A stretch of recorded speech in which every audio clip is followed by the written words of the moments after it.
What is the most devious secret you share with a sibling? I had returned from finishing my freshman year in college, and my younger sister Jane had just turned 18. Since we were little kids, our family would often visit nudist resorts, and this weekend was no exception. This one particular resort we frequently visited had great facilities, a good group of friends and families who we got to know over time, and a great lake. The cabins on the resort were a little run down, so the last few years we decided to rent a cabin a 30-minute drive from the lake. On this particular weekend, Jane and I were smitten by the fitness bug. I was trying to get in better shape for the girls at college, and she was about to go to college hoping to make the track team. The first morning we decided we would bike to the lake from our cabin, which took a little more than an hour. When we finally got to the lake, we immediately stripped down but decided to keep our fitness kick going and went for a long run and swim. We felt like triathletes. It was great. After our hours of working out, we met our parents on the beach. They drove down and brought an enormous cooler full of picnic snacks and some drinks. It was the perfect way to follow up an entire morning of working out. We ate, drank, and relaxed completely nude. As the late afternoon rolled by, however, our dinner plans back at the cabin drew us home before sundown. That's when it hit Jane and I. We were looking at a long uphill bike ride home. After a full active day, the hot sun, and a large picnic, that was the last thing either of us wanted to do. We also hated putting our clothes back on after the lake and were used to driving home and spending the rest of the night nude at home. Ha! No chance. I remember Jane laughing when we all thought about getting home. I suggested we put the bikes in the trunk and drive home, but my dad insisted that it would be impossible to fit into our modest Toyota Camry. Jane and I exchanged looks and we both knew how awful that bike ride home would be, so we set out to solve the issue. Completely bare, we spent at least 20 minutes to finally squeeze the bike frames and tires into the trunk and back seat. However, my dad was quick to point out the massive cooler they had just packed up, which also had to fit into the car. It was getting late, and I was frustrated, so I picked up the cooler and crunched into the back seat, and said, "There, we're going now." My sister smirked at me, proud of the success and avoiding the painful ride home. The final issue was the back seat barely had room for me to sit, let alone my sister. At this point, however, there was no turning back, so the only solution was for me to take the back seat and Jane to sit on my lap. My parents expressed some safety concerns, but Jane had no problem and insisted we do it. At this point, we were dead tired and just dying to get home. It was also at this time we realized our sweaty clothes were packed in the trunk, but since we would often drive home completely new, we didn't bother unpacking the car again. We were off, driving down the country roads with my parents fully clothed and fastened in the front, while my completely nude sister sat on my lap in the back. The awkward arrangement of the bike tires and cooler in the back, and the seatbelt strap over her waist forced my arm to rest in a way that my hand fell on the middle of Jane's upper thigh. Still, the whole scenario seemed completely normal to Jane and me, and we just chatted away as normal. About 15 minutes into the drive, the sun had almost set and we all became drowsy from the busy day. But suddenly, as we began to drive on the bumpy country roads, I felt something unusual. A rush of sticky moisture saturated my lap. It took me a few seconds to realize what happened, but it was obvious very quickly, and I think Jane realized too. We were dead silent. I could tell that she realized what happened because she shifted her weight on her lap awkwardly to attempt to make her spill less obvious. A minute later I felt even more moisture, now on a different part of my lap, so it was even more obvious. I kept my composure on the outside, but in my head, I couldn't believe what was happening. My sister was spilling more, and it was all over my lap.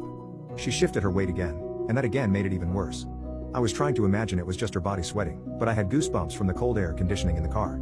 There was no question Jane was leaking all over my lap. She moved one more time, and I tried as well, but we were so snug back there it accomplished nothing. It made it much worse. I knew she was accidentally leaking, but now I was doing everything I could to stop myself from getting excited.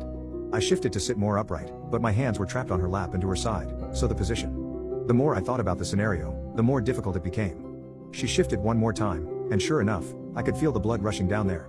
I tried to slump back in the seat, but there was no stopping it. As I began to push against her, I looked to see my dad driving right in front of us.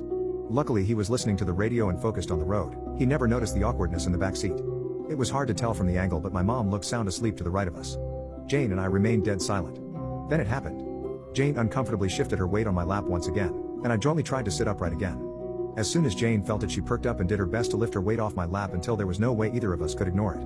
I could tell she was doing her best to lift herself higher off me, but we were so crammed there was nowhere to go. She continued leaking on me, looking straight ahead. It felt like an eternity.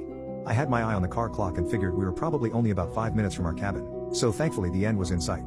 But the more I thought about the situation, the more my mind wandered. And I know Jane felt the same because her private part was only getting more and more moist. But then, to my utter surprise, she did something shocking. She moved one hand off her knee and placed it on top of mine, placed her other hand under my leg, and twisted her head sideways to catch me in the corner of her eye. She smirked, and then she pushed down on me firmly.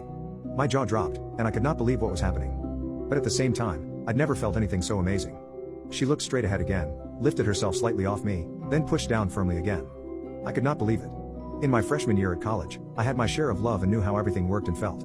But I'd never felt anything as surreal as that moment. Jane pushed down again. And again. Slowly, discreetly, but very methodically. Even more crazy was that our parents were in the car right in front of us, completely clueless. After about 5 or 6 thrusts down, I knew I was going to finish at any moment.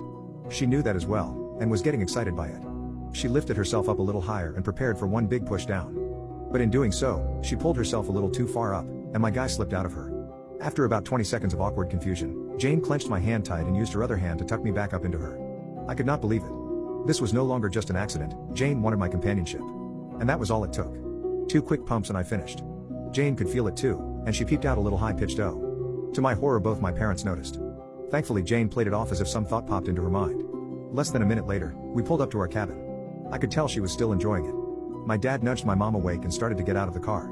That's when Jane piped up, "Don't worry, Dad, we made this mess back here, we'll figure out how to bring it to the cabin." Jane and I just sat there, pretending to organize some things in the car. Thankfully, my parents were perfectly content to leave the car and start making dinner in the cabin. When they were inside, I took off the seatbelt, but Jane still just sat there. We sat there for a few minutes until she finally started to lift off of me.